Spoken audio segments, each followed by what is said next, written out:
Okay, everybody, let me offer you a warm welcome and thank you for coming today to our fall workshop on good corporate governance amid regulatory uncertainty. So by way of introduction, I know most of you in the room, I believe, but my name is Eddie Riedl. I'm the director of the program called IMAP, Impact Measurement and Allocation Program that's been running for 5 years, and took that over approximately a year ago. And we've been doing this fall workshop for a couple of years, and this topic feels particularly relevant and important right now, given a lot of the changes and uncertainty that we're seeing in many different spaces. And so we have the agenda laid out right here for you. I'll have Susan Murphy, the executive director, is going to come and she'll walk you through some of the details with that. But let me just say a couple of quick words about this program and how we're evolving. So the Impact Measurement and Allocation Program, IMAP, was founded about 5 years ago. And really, the primary intent was this idea of, could you come up with stronger measures to inform users about how businesses are interacting, principally with the physical environment and also with society. And one of the unique features about IMAP that I think was really fantastic, and one of the reasons that I, as an academic, got particularly interested in it, was this idea of trying to get input from the practice side of the equation, that academics could benefit and benefit greatly by hearing what practitioners have to say about the challenges that they have, how they're trying to deal with it, and how we in turn can craft our research to come up with solutions that would be more helpful for them. And that's what this process that you see on the left side is trying to demonstrate, really just getting practitioner input to inform the research, and that's a key process to come up with even better and more impactful academic work. The companies you see on the side, these were companies that we have an advisory board, and the advisory board has been supportive of trying to come up with different projects and programs that support this general mission of deriving better measures. The other thing I want to mention is one of the features of IMAP was this idea of having full workshops, basically an idea to bring together practitioners, academics, and students and get them to discuss different topics and challenges that were going on at the time. So you can see over the past 4 years, we've had a bunch of very, very interesting and kind of, I think, fun and exciting topics to talk about. I assume many of the people in the room hopefully share that sentiment quite a lot. And so today we're going to be talking about is good governance and regulatory uncertainty. Before I turn it over to Susan, just one last word. You can see at the top there it says the Business Impact Lab. One thing that's evolving right now is that the Questrom School of Business has a new institute called the Mehrotra Institute.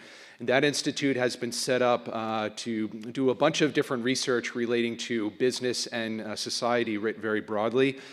The Business Impact Lab is going to be the evolution of the IMAP program, and it's going to fall as a major work stream under Mehrotra, and that's part of the evolution that's going on. Nothing changes in terms of we still intend to continue this fall workshop, the luncheon series that we've been doing, and all the other features that we've been carrying out. But we're also planning to expand to do some other, we think, very, very relevant and impactful work as well. So thank you again for coming. I'll turn it over to Susan to talk about the agenda. Thank you so much. Thank you, Eddie. Welcome, everyone. As Eddie mentioned, I'm Susan Murphy. I am the executive director of this IMAP program and have been running these workshops now. This is our 4th year, and it's great to see so many familiar faces who've been coming back every year, as well as a lot of new ones today. For today's workshop, we've structured this such that at the beginning, we're going to have 3 speakers this year. We have some great guests coming in, and they will each take about 15 minutes to provide their perspective on today's topic. After that, we will bring all 3 speakers up on stage together with Eddie, and Eddie will moderate a conversation among them. He'll ask a few questions first, and then I will put up on the screen a Slido QR code that you can use your phones to scan. The codes are also on the center of each table and submit questions to be asked. So if you have questions for the panelists, feel free to throw them in there. You can also upvote or downvote other people's questions as you see what's building in the queue. After we finish that conversation on stage, I'm sure there'll be many more questions that we have time to answer and things you all want to discuss about this. And for that reason, we have designed these breakout tables. So at that time, we'll take a break. Feel free to grab a drink, grab a snack. Restrooms are directly behind me. And then I'll ask you to go to your assigned table. You should each have a table number on your name tag that'll tell you which table to go to. I've tried to ensure that each table has a mix of industry representatives, of faculty, and of students, so we have a diverse conversation at every table. If you don't have a table number, come see me and I can make sure I get you one. Following that, we'll break for lunch, and again, you can sit wherever you'd like, with whomever you'd like, and continue the conversation. Couple other housekeeping notes. This year, for the first time, we are recording the panel, so we will post this online afterwards. So this part will be made public. After that, when we get into discussions and Q&A, we'd like to invoke the Chatham House rule. That means we want to encourage you to all, because you're here in person, to speak freely. You can share stories if you're comfortable with those at your table, with the understanding that those will not be shared publicly outside of this room without explicit consent. So please, don't take any of the stories you're told during our breakout sessions and share them without checking with that person, or at least, you can't attribute them to where they came from without permission. And with that, I think we've covered all the logistics for the day, and I would like to welcome first to our stage Ms. Renee Jones from down the street at Boston College School of Law. She comes to us with a lot of experience in both the academic angle of what is corporate governance, what does this all mean. She can give us, we are at a university today, we do want to have this academic underpinning to our conversation, so she's going to provide that to us. She also comes with a lot of, industry experience, having served as the former director of the Division of Corporate Finance at the US SEC. So please welcome Renee. So thanks very much. I'm really happy to be here. And as was mentioned, I'm going to be providing an academic perspective on the topic of corporate governance, but I won't be able to help but add in or include my perspective as a lawyer, former practicing lawyer, and also, as mentioned, as the former director of the SEC's Division of Corporation Finance. So I'm just going to be providing a high-level overview of the topic of corporate governance, and I'm going to focus on what are the sources of corporate governance standards, some recent and looming changes to corporate governance rules, and some preliminary thoughts on how corporate leaders should respond to this rapidly changing regulatory landscape. So first, what is corporate governance? So one way of thinking about corporate governance is that it's just a system for allocating or dividing decision-making authority among the primary corporate actors, which are shareholders, corporate officers, and corporate directors. Of course, the decisions and priorities of these primary actors also influence the wealth and well-being of a much broader group, including employees, creditors, customers, local communities, and broader society. So an effective corporate governance system has to find a way to take the interests of these other actors into account as well. An effective corporate governance system has to include these two key elements. The first is information. We have to have reliable information systems for financial reporting and also for disclosure. And we need good systems for accountability provided by corporate fiduciary duties, investor rights, and anti-fraud protections. So if we don't have access to reliable information about a company's operations and its financial performance, decision makers within the corporation won't be able to make sound decisions about the corporation's operations and how to manage the business. And investors, if they don't have access to reliable information, they won't be able to make sound decisions when making investment decisions, buying and selling securities, or as shareholders are voting their shares. And then if we don't have effective accountability mechanisms, then corporate officials might be tempted to shirk their responsibilities, to engage in self-dealing, or even commit fraud. So where does corporate governance come from? I think of corporate governance as really coming from an amalgam of state corporate law, federal securities law, and best practice standards that are promulgated by a range of private organizations, the stock exchanges, NACD, Business Roundtable, just for some examples.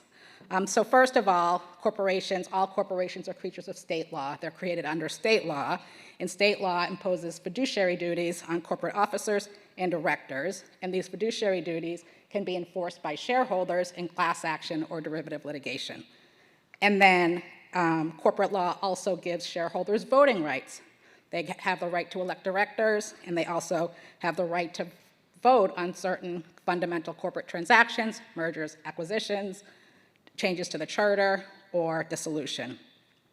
And then on top of, sort of layered on top of these corporate law rules are federal securities laws. So the SEC, of course, provides disclosure rules, and that again helps ensure that investors are informed when they're buying or selling securities and when they're voting their shares.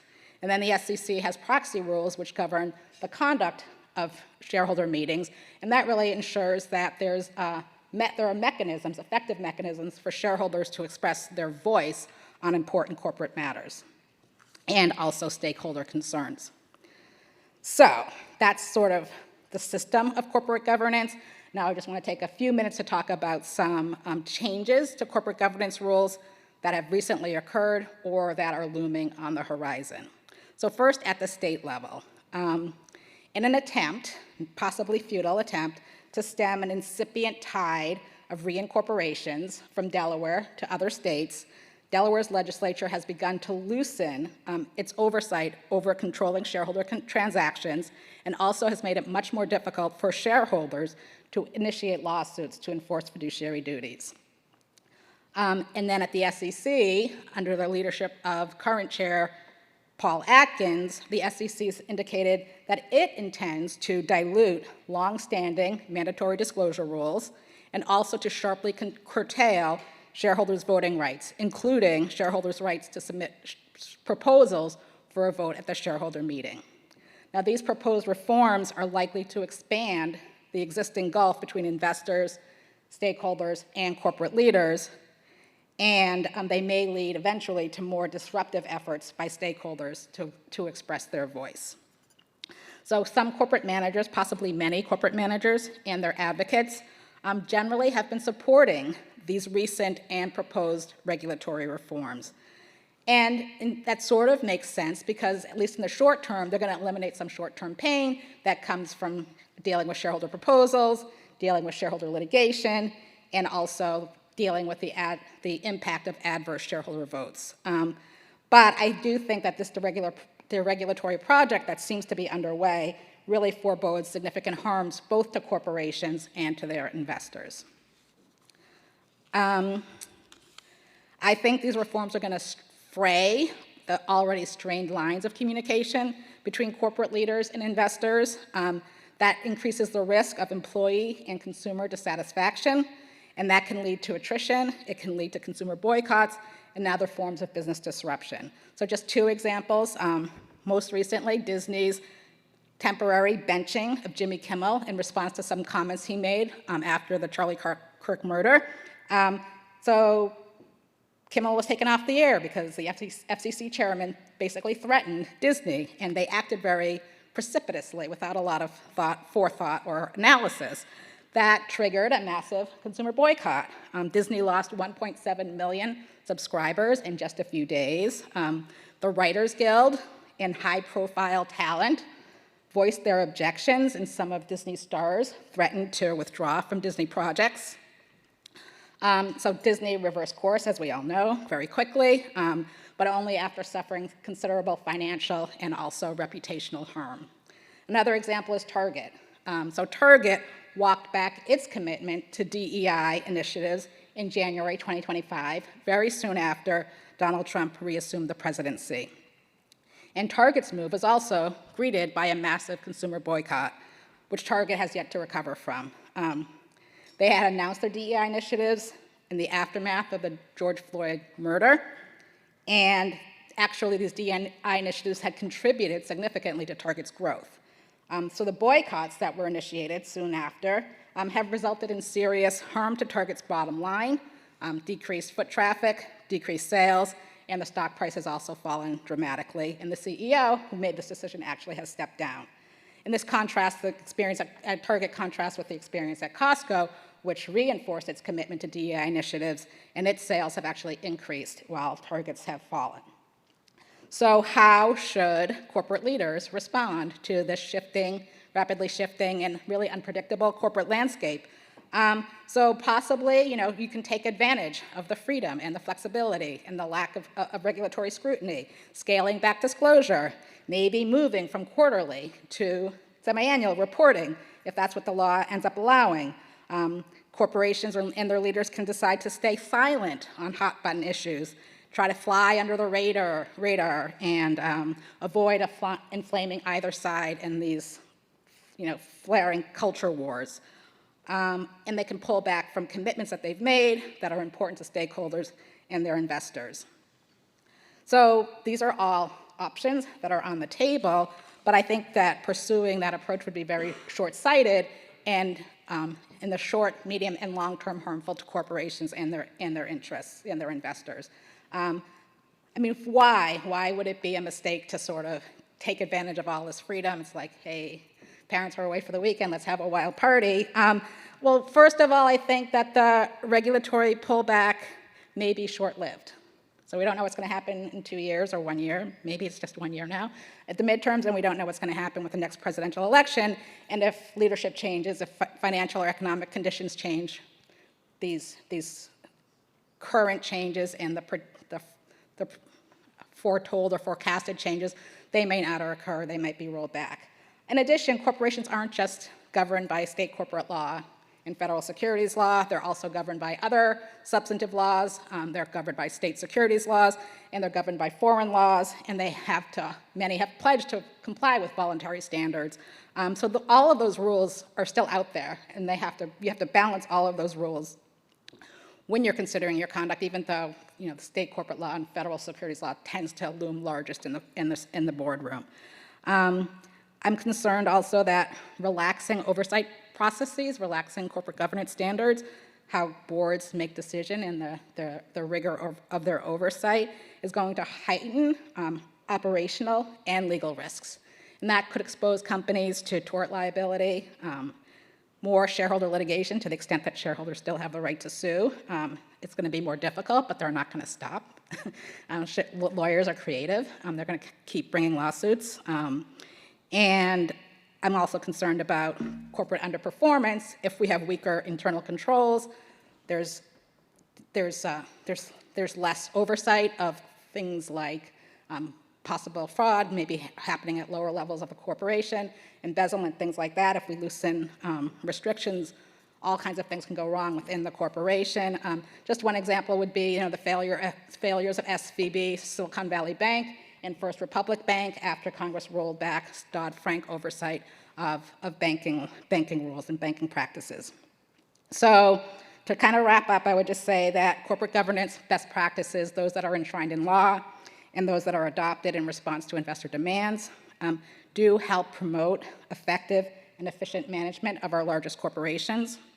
So I think despite the regulatory rollback, that leaders are well advised to adhere to best practices that have a long record of success. I think active engagement with shareholders and stakeholders is really essential to ensure that corporate leaders remain in touch with investor and public sentiment. Robust financial reporting and prompt disclosure of material information is going to reduce costs of capital, and it also insulates companies and their leaders from liability for fraud. And I fear that restricting shareholder access to proxy statements is going to drive more disruptive forms of communication with management, and that increasing barriers to shareholder litigation will only serve to facilitate fraud and will contribute to boom and bust cycles in our economy as a result of misallocation of resources that frequently occur in opaque markets or markets that are distorted by fraud. So those are some preliminary thoughts, but I'm really looking forward to the perspective of my fellow panelists on these issues. Thanks.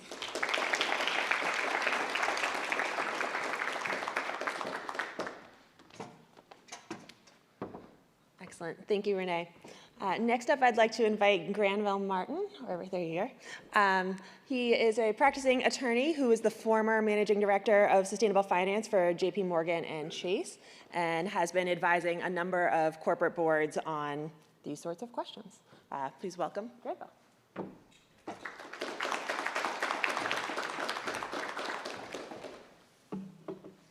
Thank you, Susan.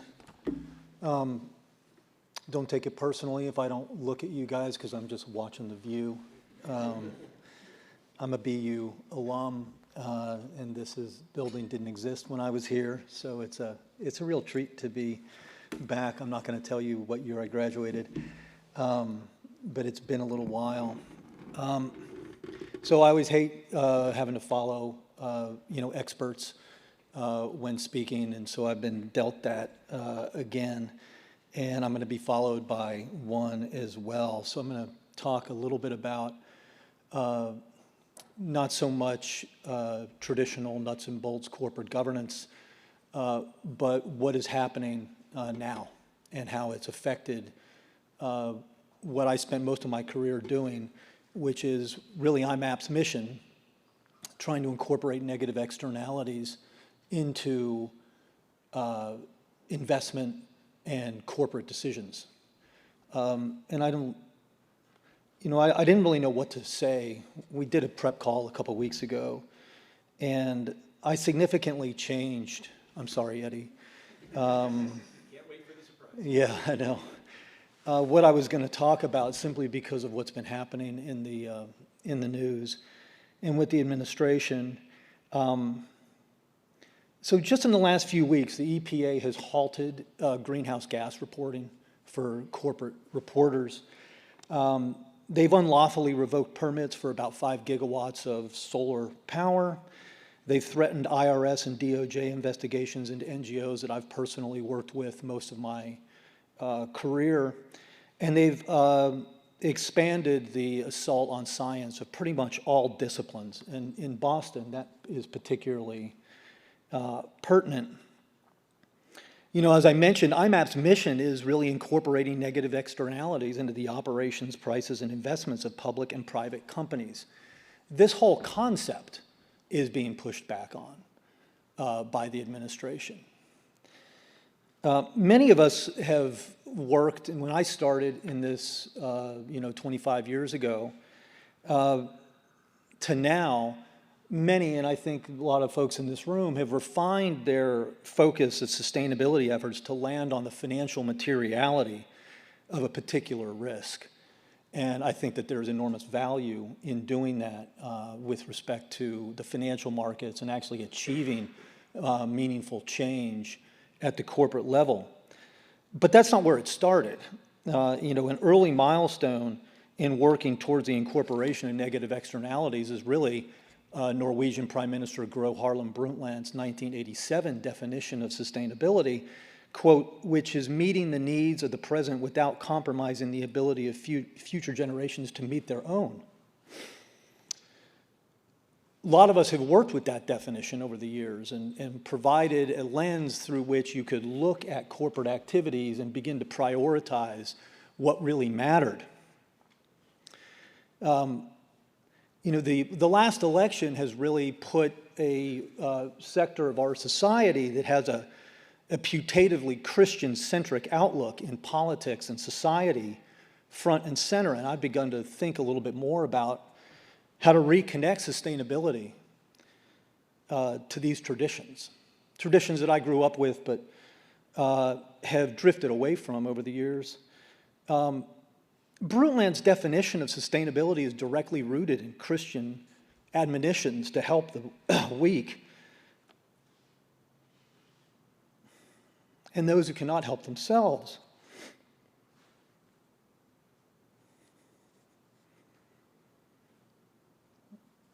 By definition, future generations not yet born, cannot speak up.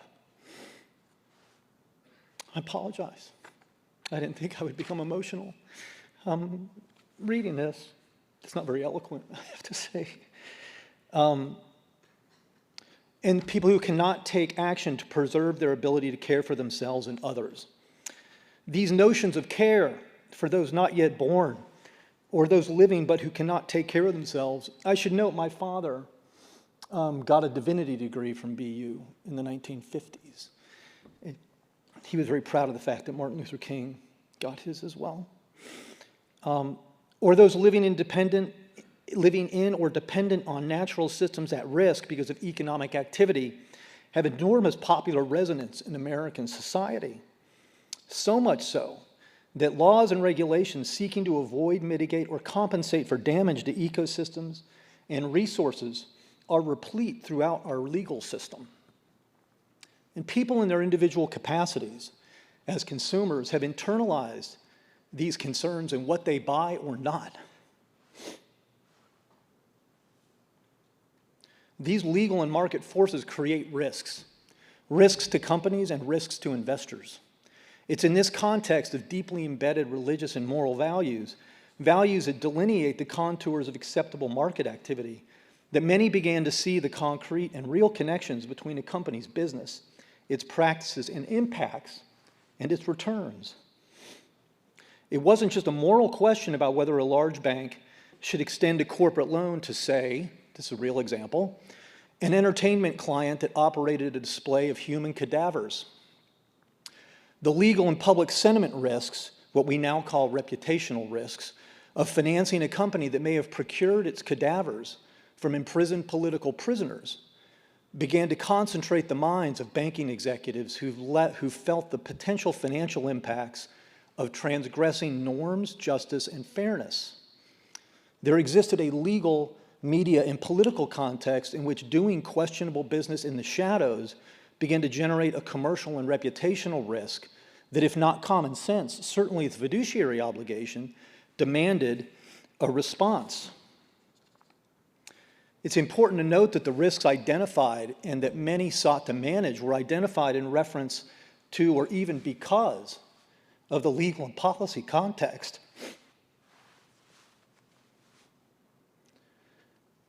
It was the context that made a particular risk material and therefore worth managing on the part of an investor or management itself.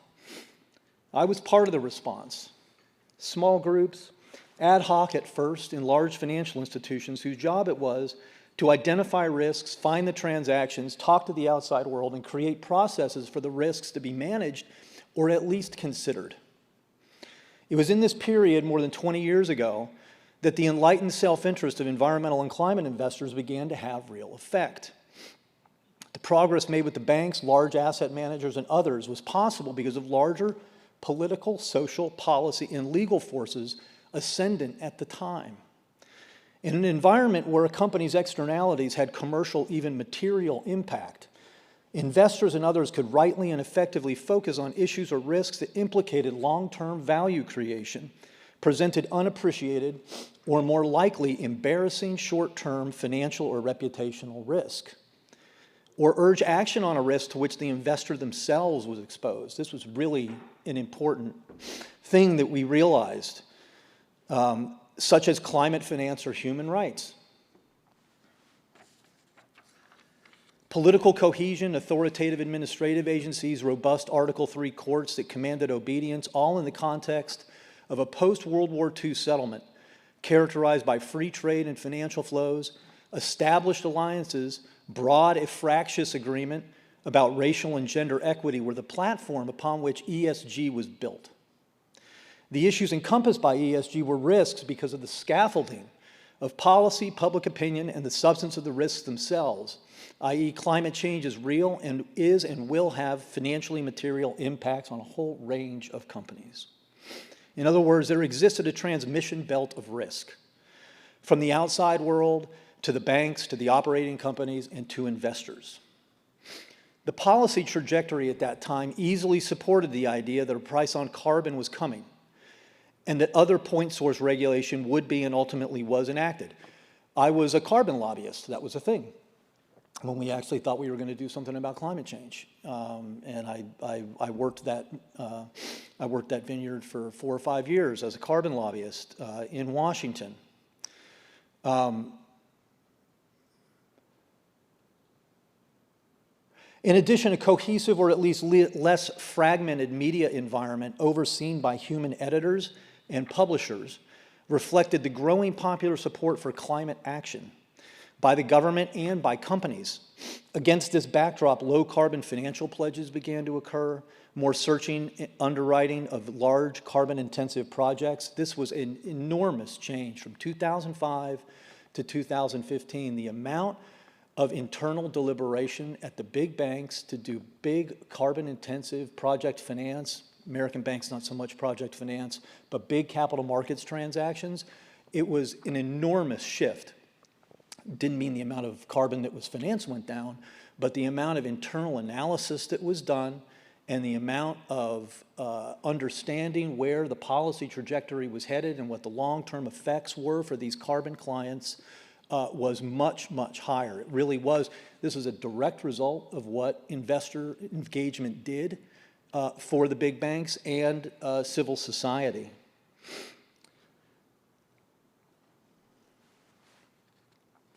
Against this backdrop, low-carbon financial pledges began to occur. More searching and underwriting of large carbon-intensive projects and industries was implemented. And all of this gave impetus to a broadened acceptance that environmental and social risks should be recognized and managed. It was against this backdrop that we set about, these teams in the big banks, set about creating due diligence frameworks for a range of industries. And this was directly related to the corporate governance of these institutions. We were in very frequent contact with the corporate secretary's office. The board cared. Board charters were revised as a result of these activities to give specific subcommittees of the board jurisdiction or authority and oversight of these activities. So the nexus of what I'm talking about had a very direct connection to the internal governance practices of these institutions. We set about creating due diligence frameworks for a range of industries. Retail firearms, driven by mass shootings. Fracking, driven by the explosion of drilling around the U.S., including in populated areas. Mountaintop removal mining, because of the devastating local impacts on people and the environment. Offshore oil drilling, because of Deepwater Horizon. Gas and oil pipelines, because of Keystone XL and the Dakota Access. Private prisons, because of the obvious human rights impacts and disparate racial impacts. I believe that if we confronted those issues today, a large bank would largely ignore the impacts of these industries. Why? Because the transmission belt has broken down. For reasons that we are all too familiar with: media fragmentation, the destruction of the collective attention span, corrupt government, kleptocratic enforcement, sustained and coordinated retaliation by fossil fuel interests against their allied public officials, through their allied public officials. For these reasons, the big banks are now insulated from many of the environmental and social risks that they did not feel insulated from previously. In addition, the ability of investors to safeguard their interests through more effective governance, greater risk awareness, and improved risk management has been significantly weakened, because the relevance or impact to a bank or operating company of a negative externality has been massively attenuated. Bullshit antitrust investigations, phony allegations of fiduciary breach by asset managers, easier shareholder proposal exclusion guidelines, Renee mentioned them, maybe they'll just go away entirely, I don't know. And a federal enforcement regime that sells dismissal of well-founded securities law and crypto investigations. These factors have built an environment where traditional notions of fair play, honesty, and consistency have been exploded.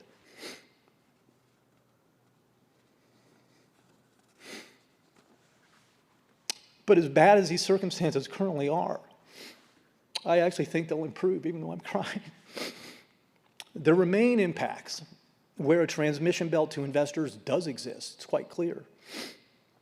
Up until recently, the predictability of the American business environment was not really in question.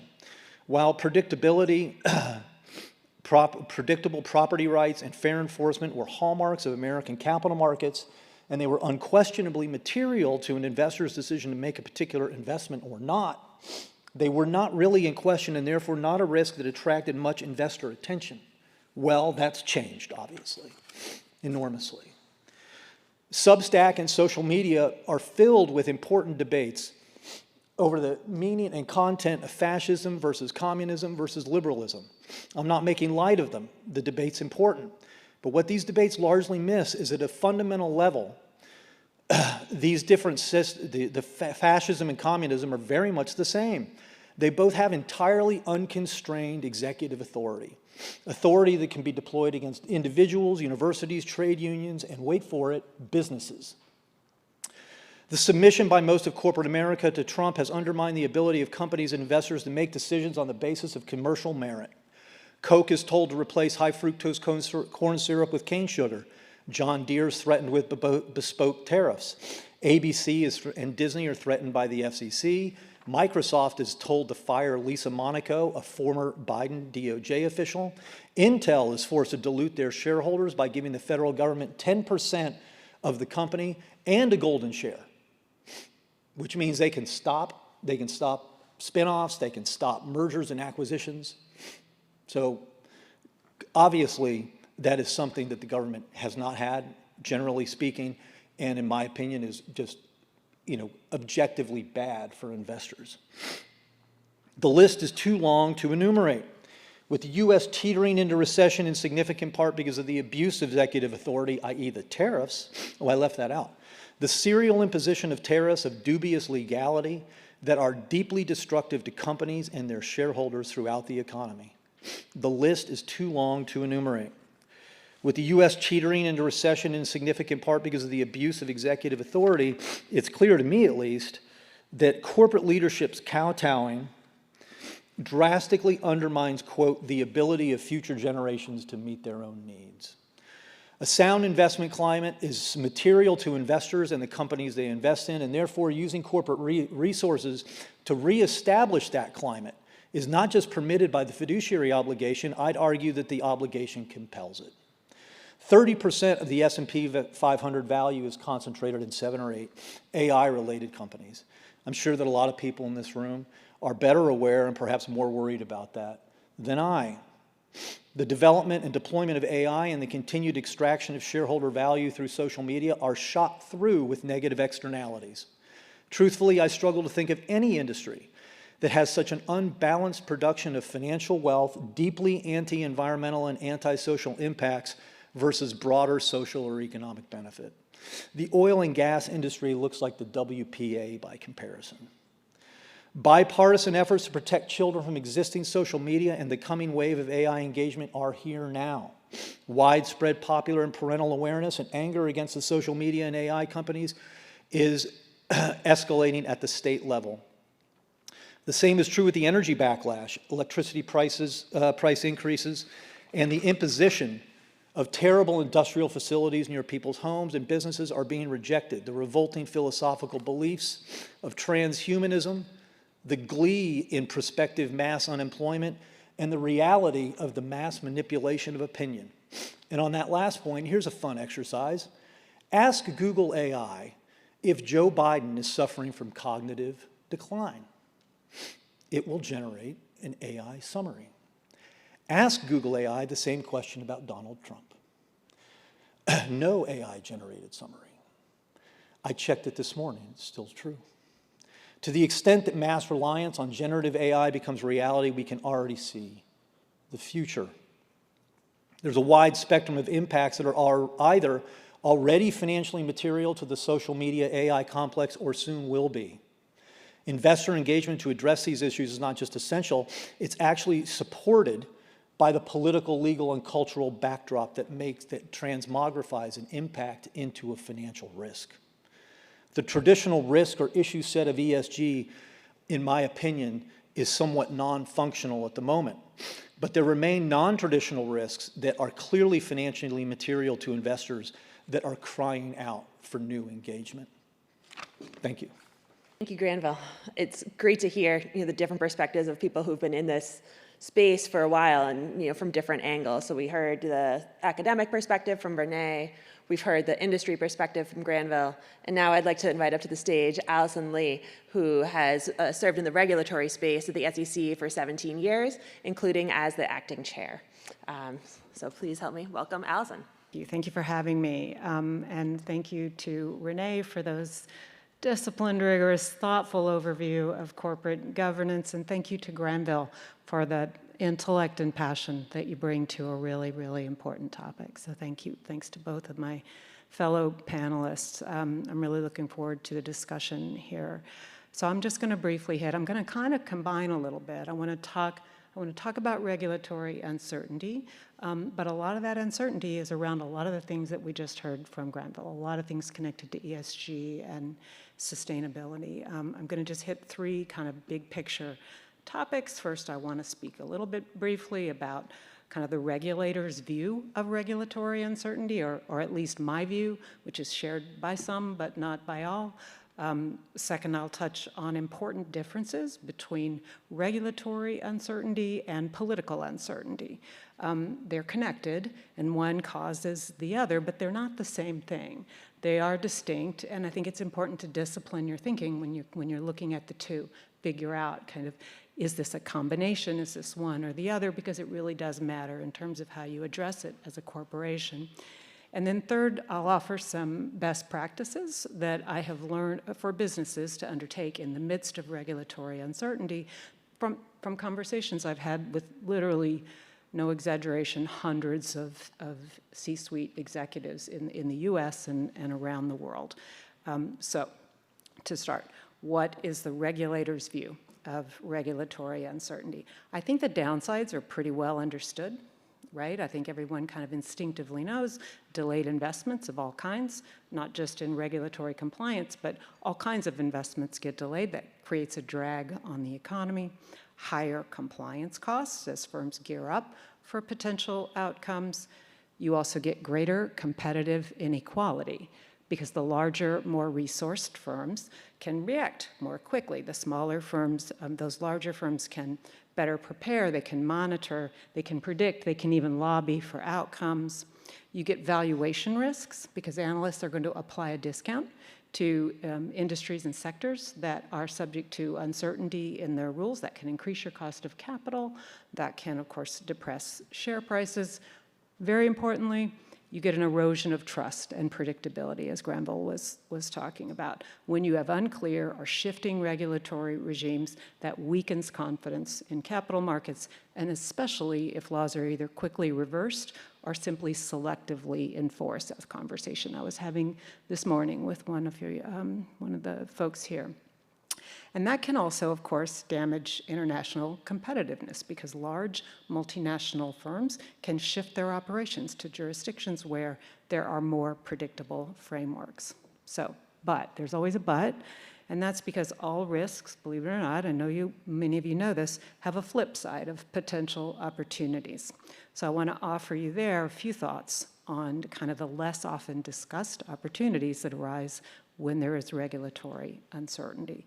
First, and most of these are the flips of what I just said, strategic flexibility and delay. You can delay some hefty compliance costs. You can delay certain decisions. There's like an option value, a real option from an economic real options perspective. There's value in being able to wait. You have time to analyze all the variables associated with a strategy before you irreversibly commit capital. So, you know, that's a small window potential there.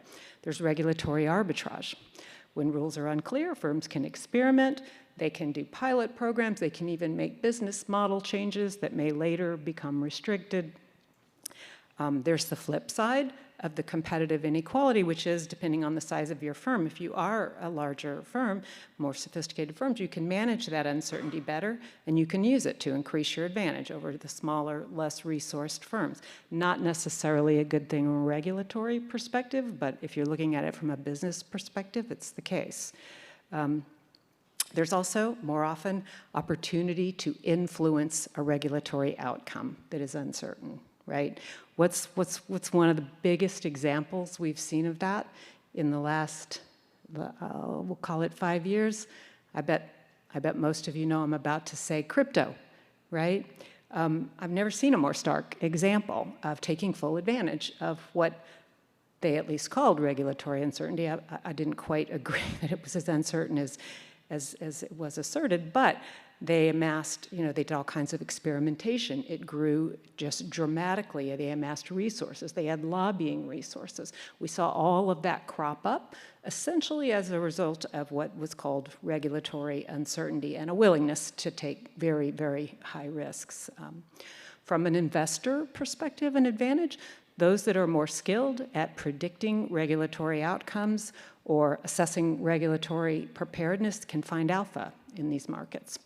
From a policymaker's perspective, and this one is key, and I experienced this personally, and that is it can encourage experimentation and data generation that later really informs better rulemaking. That is exactly what happened with the SEC's rule.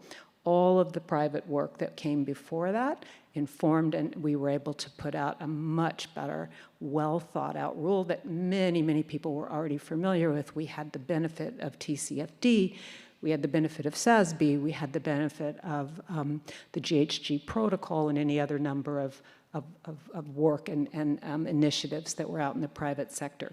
So again, sort of a potential benefit of regulatory uncertainty. It's not without upside, but there is a tipping point, right? Persistent and especially arbitrary uncertainty really erodes trust in capital markets. That erodes capital formation and redounds to the detriment of our entire economy here and globally. That's why, in my view, regulators need to, generally speaking, be very careful to try to minimize regulatory uncertainty wherever possible. Next, I want to just take a moment to highlight the difference between regulatory uncertainty and political uncertainty. We've heard a lot of discussion here about both. And I think with businesses in particular, it's important to think carefully about the difference. Political uncertainty, of course, like I said, can cause or lead to regulatory uncertainty, but it's definitely what's happening today, but it's different. And it presents a much broader and more complicated set of risks for businesses to analyze. It's captured in broad indices, right? Like exchange rates, interest rates, investment flows, market volatility, and of course, very importantly, reputational risk. So however difficult it is to navigate regulatory uncertainty, I say it's tenfold times more difficult to navigate political uncertainty, especially of the type that we're seeing in the US right now. And as has been, as Granville, I think, discussed, we have an administration now that's willing, and at least for now apparently able, to in many ways dictate what it wants in the marketplace.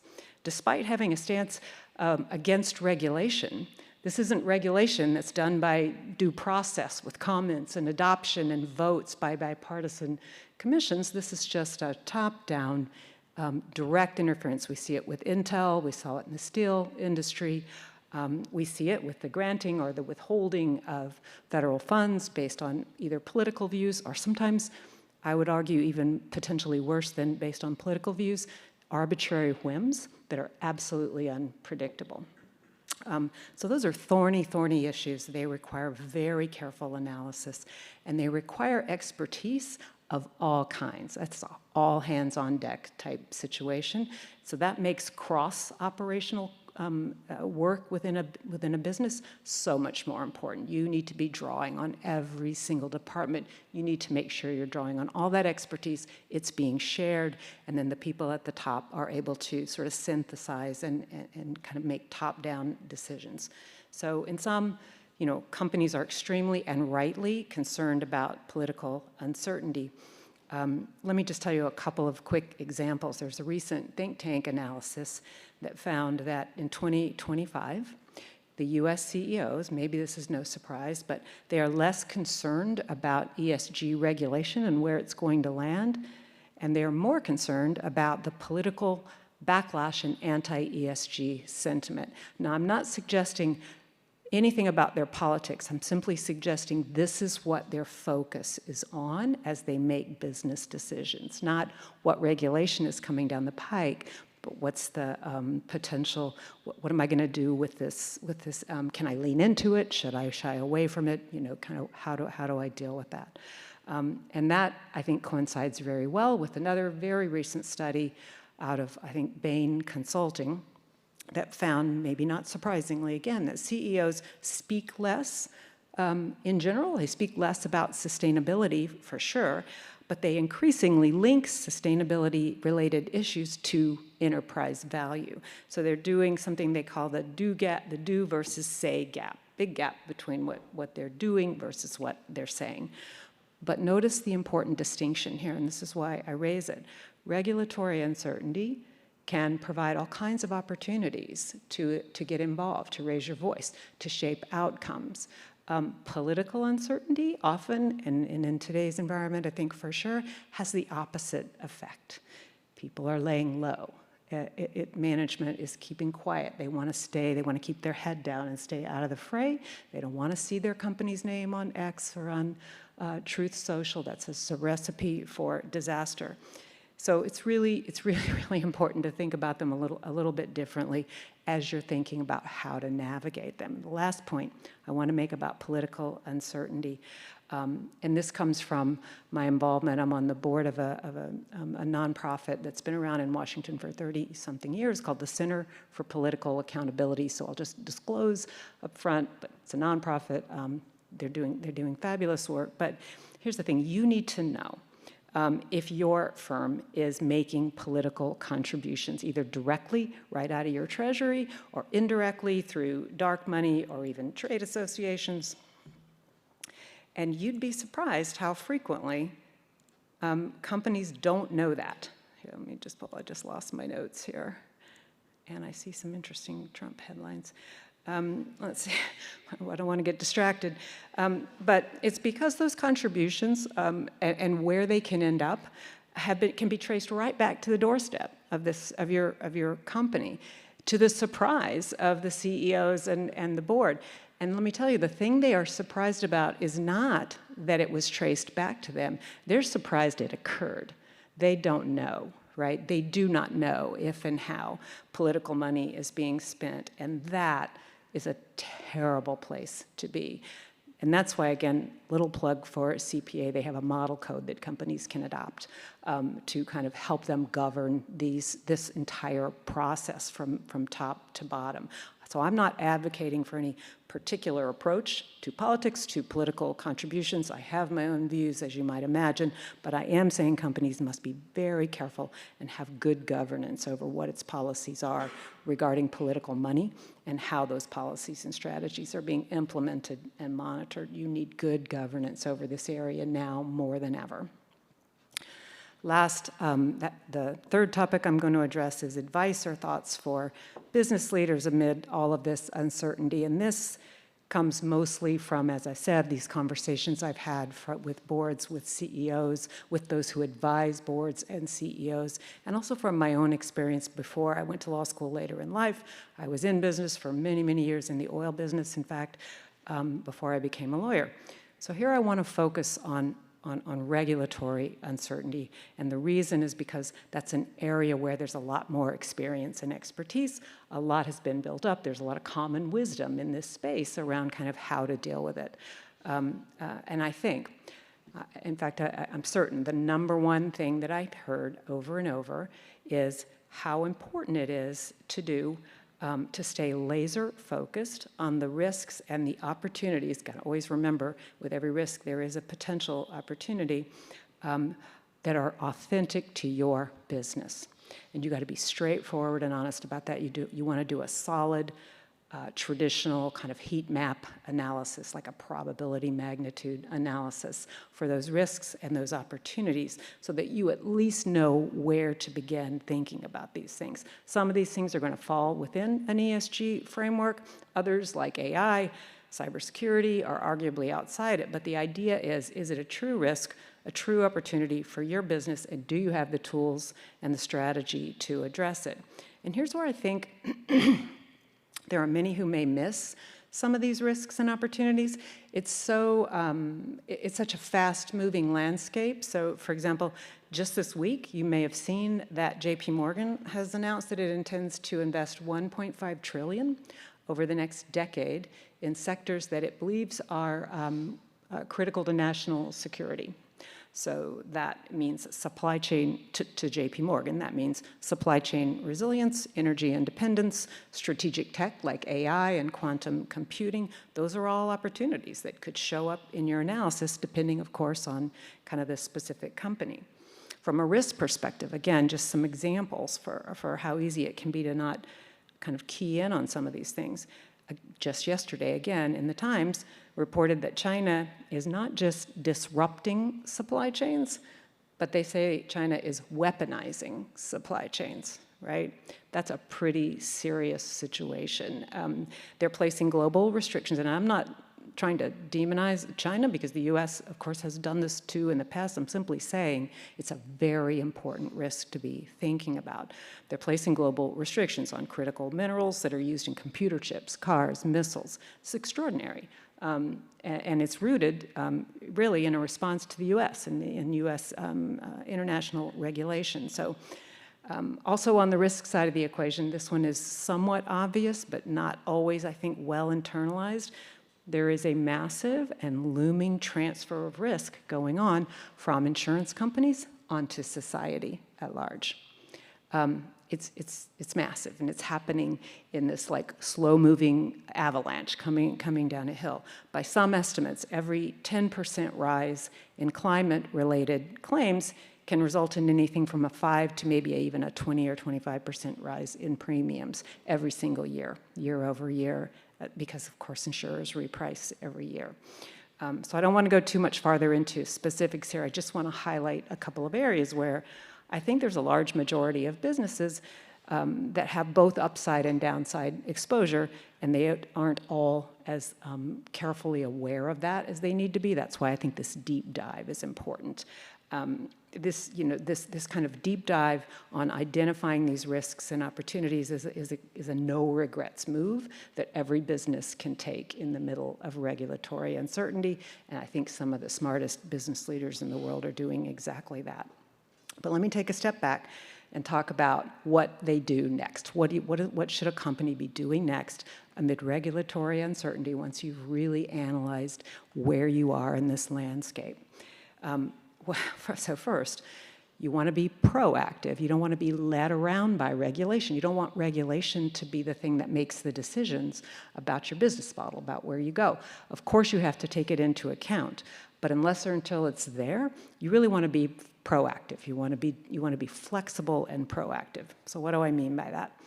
Let's think about compliance frameworks, and climate is a really good example of that, because think of all the different regimes that are building up, being torn down in different areas all over the world right now.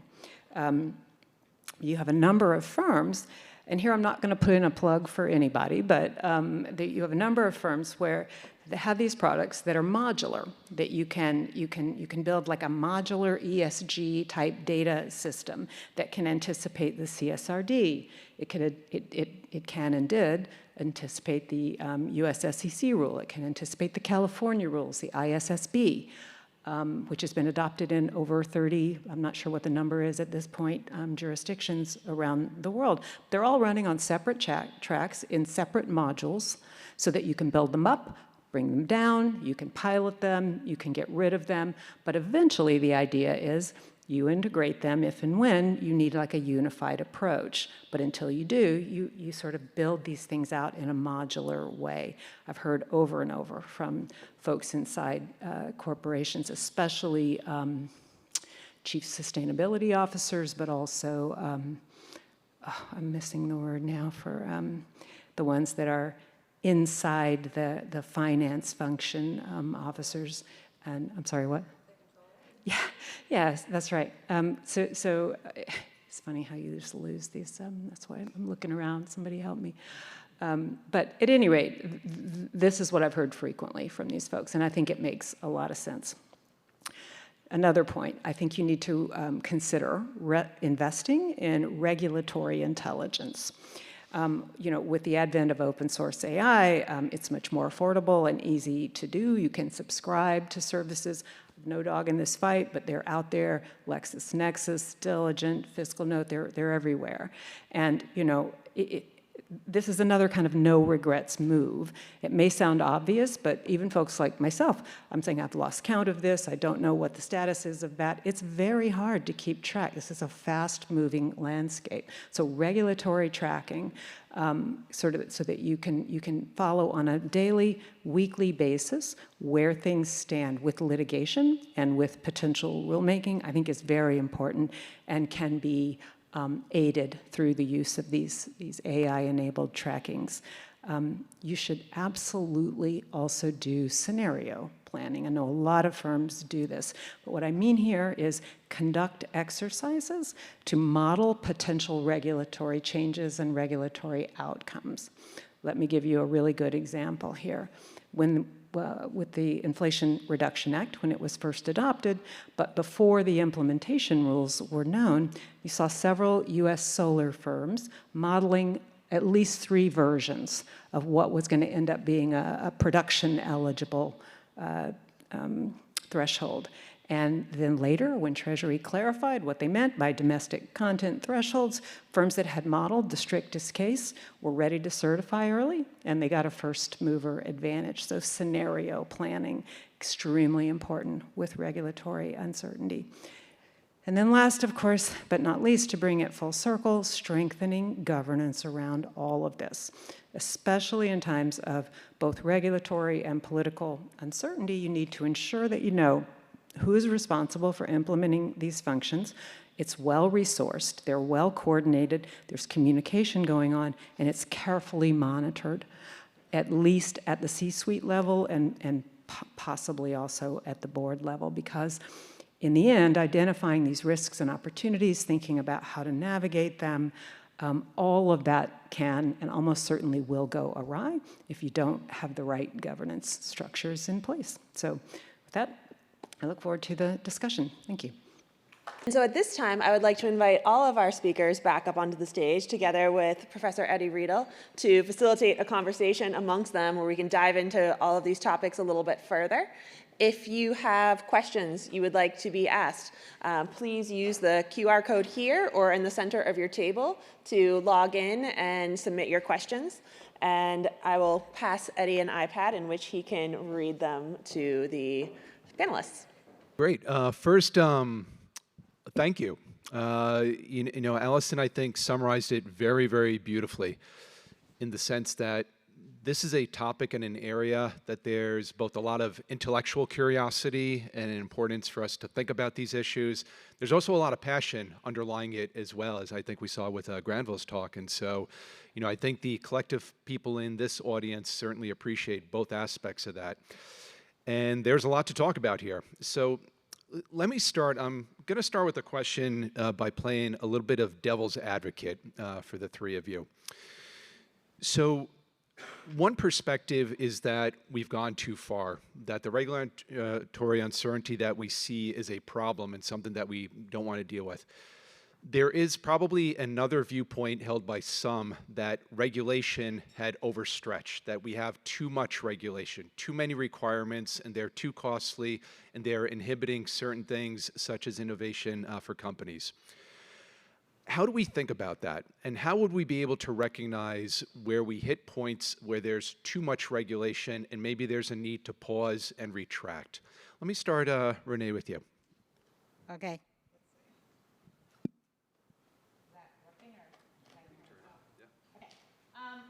You know, I think it's interesting, this idea that there's too much regulation. I often hear, I'm writing about startups and startup financing, and I often hear or come across arguments in that area of law that, you know, companies are staying private and they're not going public because there's too much regulation.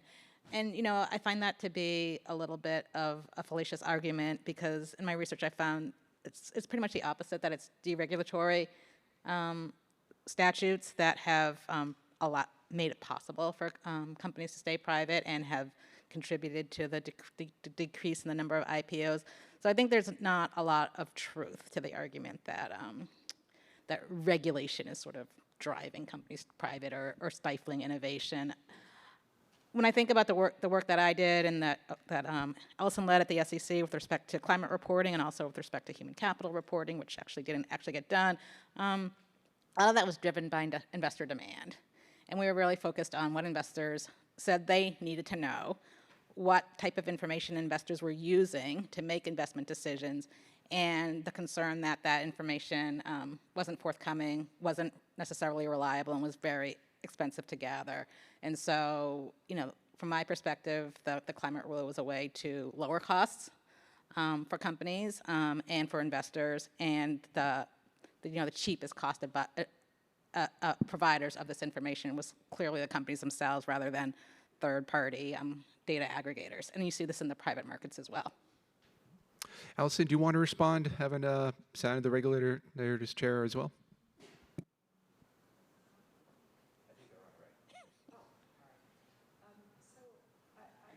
you guys hear?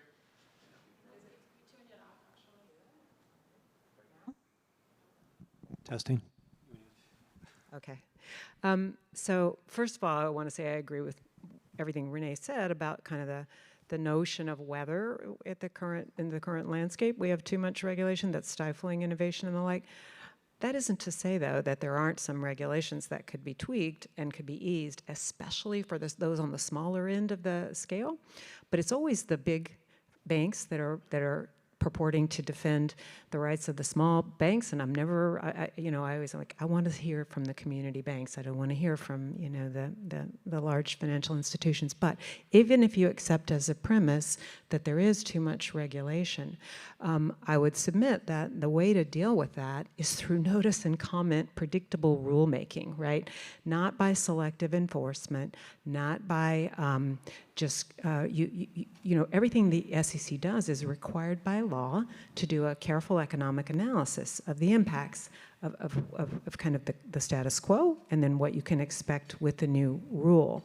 You can't repeal a rule without that. So if you have a rule in place under the law, there must be enough data that has accrued since that rule was passed in order to be able to analyze its impacts and decide whether you need to tweak it, whether you need to pull it back.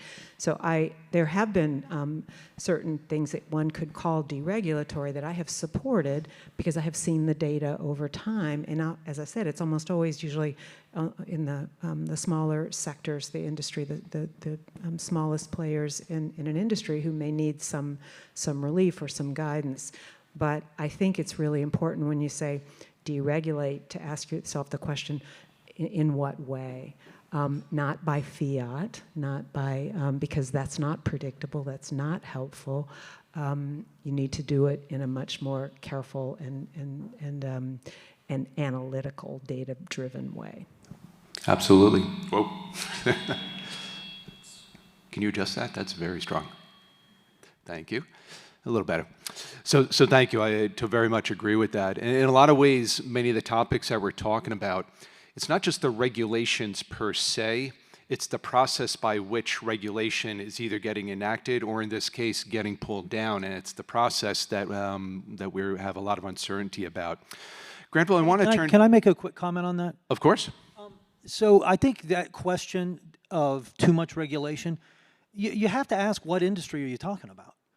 And so, American oil production went from 7 million barrels a day to like 12 under Barack Obama. No one had ever seen.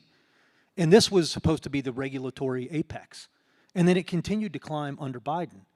So the deregulatory efforts that industry is asking for have nothing to do with issues that are actually acting as a burden on their business, the repeal of the methane rule.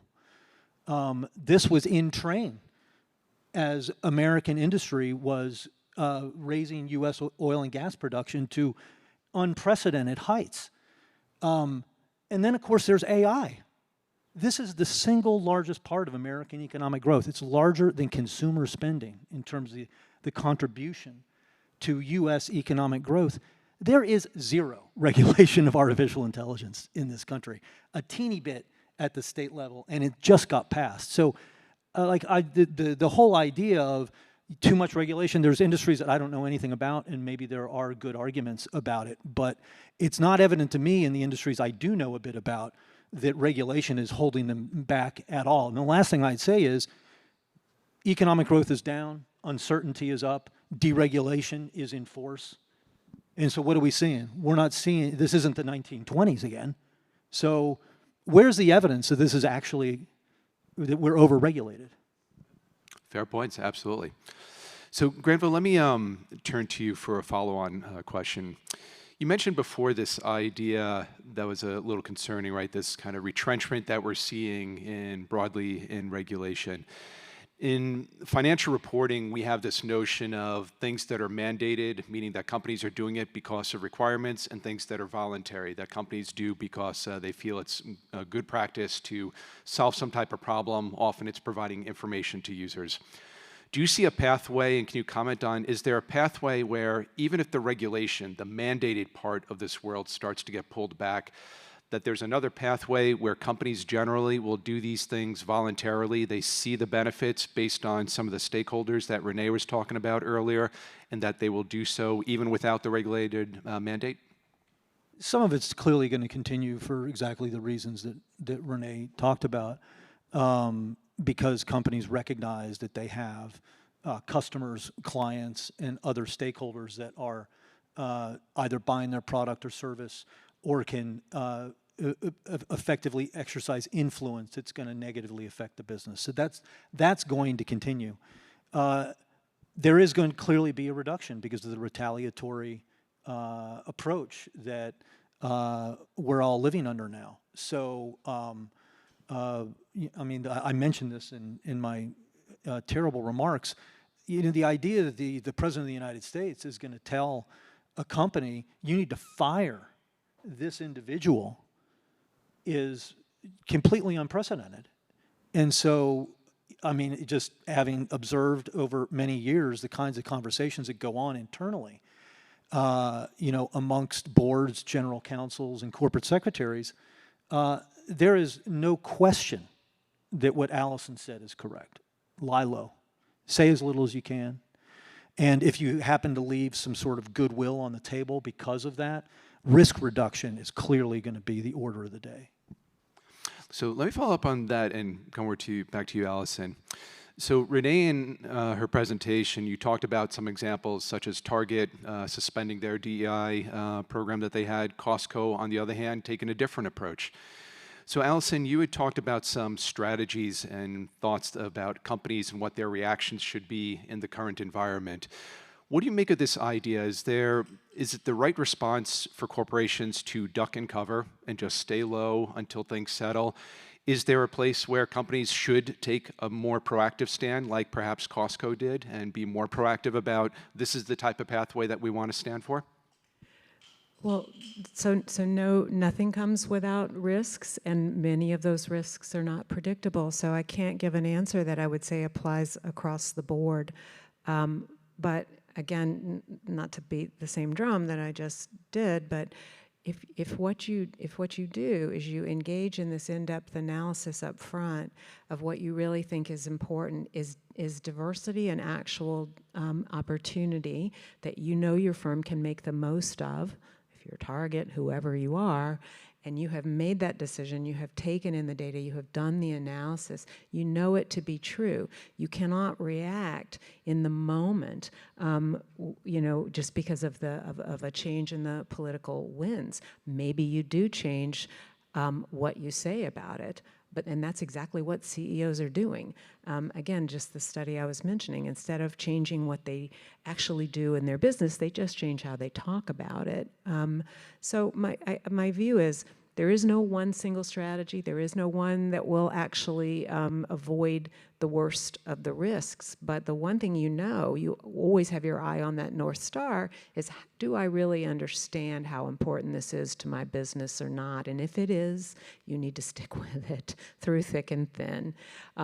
And I think anytime you react the way we saw Disney react with the Jimmy Kimmel incident, that's just almost always going to be a recipe for disaster. So keep your counsel, do your analysis, have it done up front, and if there's new information, absorb it and think about it carefully before you act to the extent you can. Again, we're living in a almost unprecedented business environment where businesses are being subjected to what feels like potentially arbitrary. Some of it's predictable. You might be able to predict that if you say a certain thing about that's considered political, you're going to get some backlash. But some of it is completely arbitrary and unpredictable. So, you know, keep your eyes focused on your business and its risks and opportunities. Absolutely.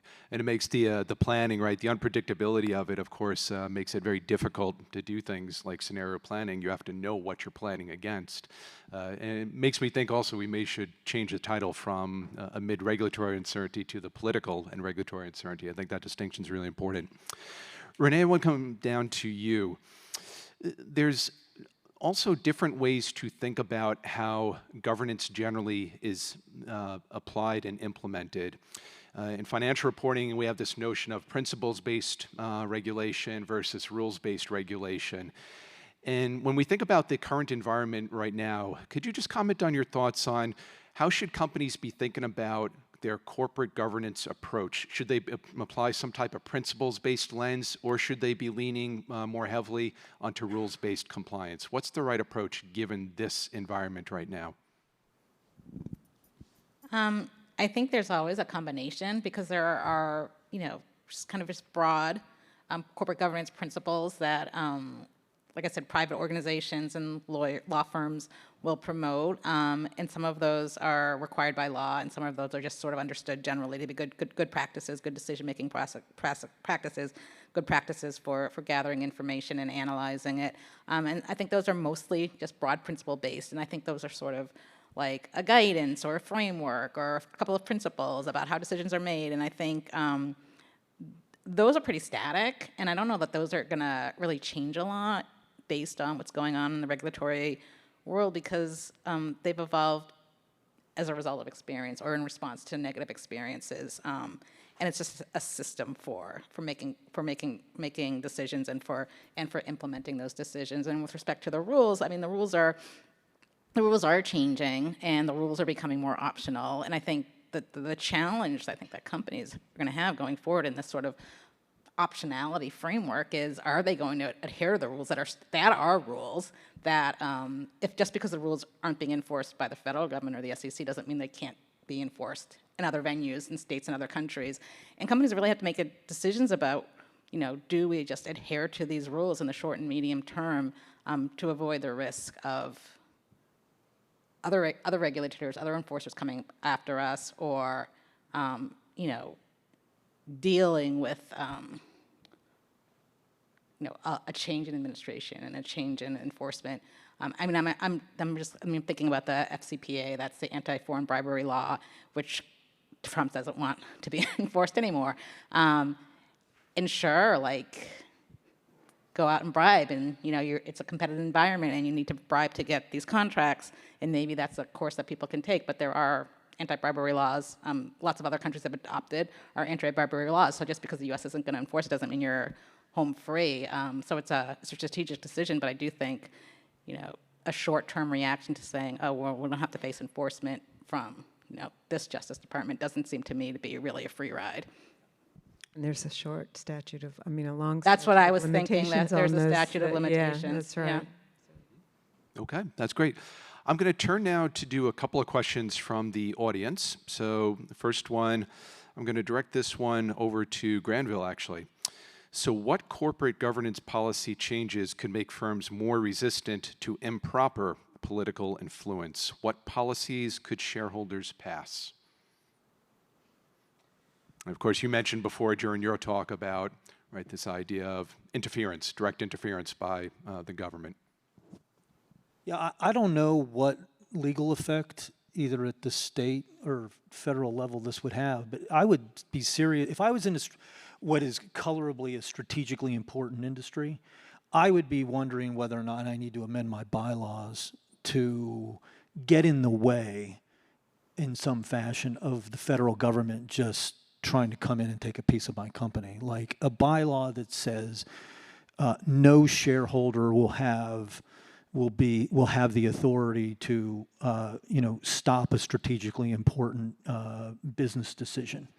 Because in the Intel case, they do have a golden share, and this the French government has golden shares. I mean, I think the administration extorted a golden share out of the U.S. Steel Nippon transaction, and I would be looking at my own internal bylaws and corporate governance guidelines to see if there's a way that I can make it more resistant to precipitous federal intervention and ownership.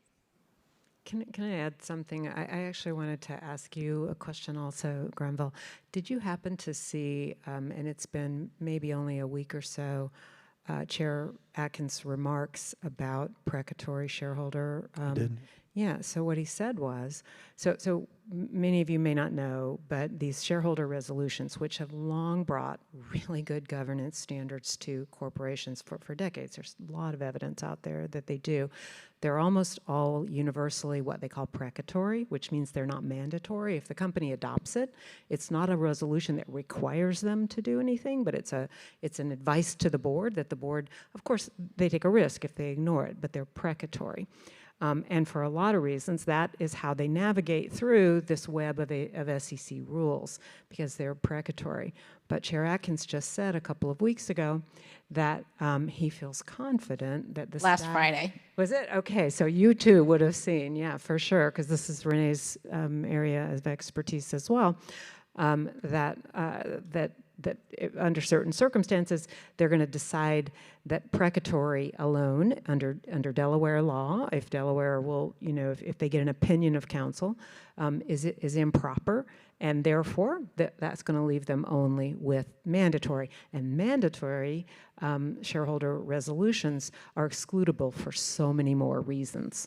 So it's just another potential way of getting at. So it's to sort of come in and say, you must amend the bylaws. That's never, it's the changes are happening fast. You have to have, like I said, you need to be tracking them carefully, because I think that was very little noticed. I hardly heard from anybody on that. And a friend inside the SEC literally sent me a screenshot from the remarks, and I Googled and realized it was from the chair. So anyway, just wanted to throw that in. That's great. Thank you. So another question. This I'm going to go through all three of you. I think this is actually a very interesting, very relevant question. So what advice do you have for individuals in the middle of an organization to influence senior leaders who don't seem to take corporate governance seriously? That's a very provocative question. I'll start with you, Renee, and then we'll come right down the line. That's a tough one. I think I would start off with just educating yourself and understanding what the rules, what the laws are, what's mandatory, what's optional. Think about, if I were to try to influence my superiors, I would think about specific issues, specific problems, specific areas within my domain that I'm working on, either my direct responsibility or the responsibility of people that I work with, problems, risks that you're observing, potential problems and risks that you're observing. So I think you have to have some concrete examples as to why the concern that you have matters. And, in terms of talking about risk, there's definitely risk in speaking up. It's someone in the middle level, middle management. So I think having a clear, concise argument, making it concrete, and making respectful comments and observations is the approach that I would take. But that's, like I said, it's not without risk. Granville? I guess the argument I would make is that don't overread the present moment.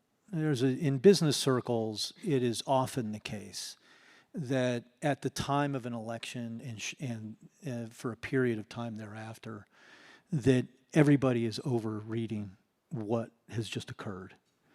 And that's true in both directions. And I saw it a lot in 2008. I saw it a lot in 2016. And so we're here again, despite my comments. So I think that is the kind of message that is likely to resonate with the kind of people who actually are able to get themselves to the top of a company. Okay, great. Allison? Yeah, I agree with both of those. Slow down and think about what you're doing and have it be data-driven. I'll add something that comes from my own personal current expertise, which is I represent whistleblowers. I represent whistleblowers who bring information to law enforcement about corruption inside of businesses. So I have a front row seat to what happens when you don't listen, because in almost every case, these folks have tried to do something or say something inside and have hit a brick wall. and then they come to me.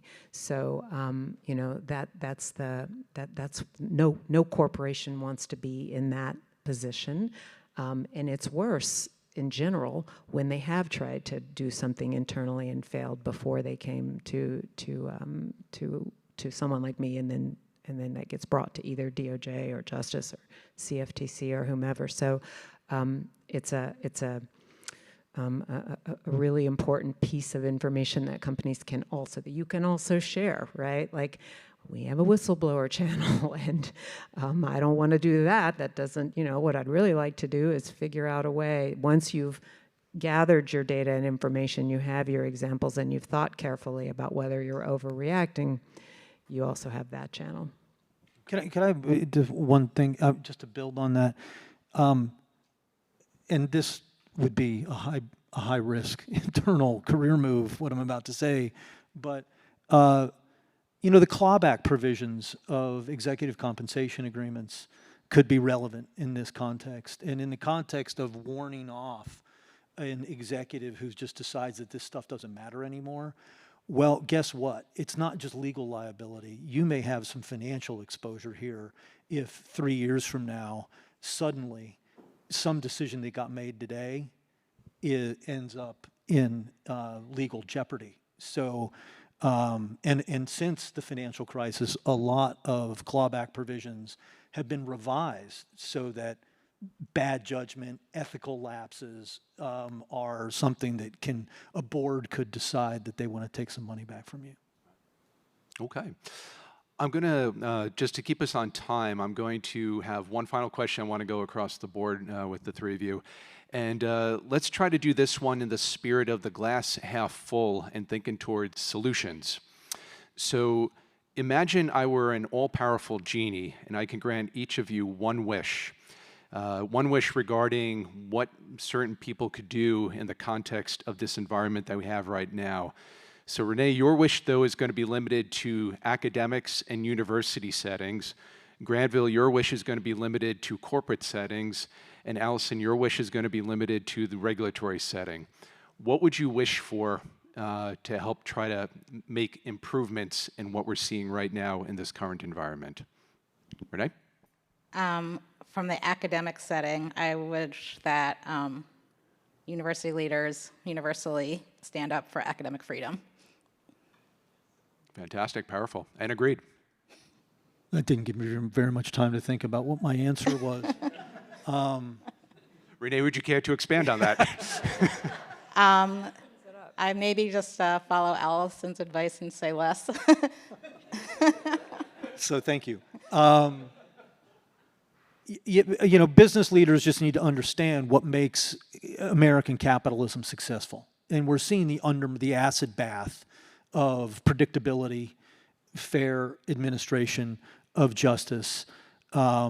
You know, some people might think these things are administratively burdensome and want to get rid of them. But the truth of the matter is that the U.S. has the most liquid, largest capital markets in the world, principally because of the ability to put your money to work in a predictable and honest way.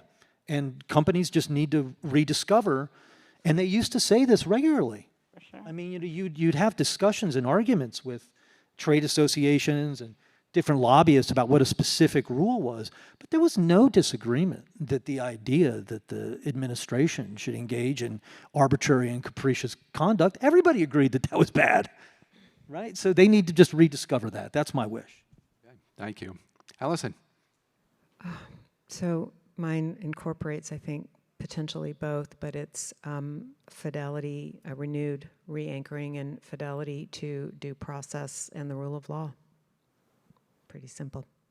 Yeah, totally agreed, and very powerful way to end. And, you know, I'll echo my own particular wish. Since I'm an all-powerful genie, I can give myself a wish, right? So my wish would be that we move to a state of the world where dialogue can be done, and done even in very different viewpoints, but it can be done in a way that's productive, constructive, and respectful. And I feel we've definitely moved away from that. So these are three very, very fantastic points you all provided. Why don't you all join me again in thanking our panelists.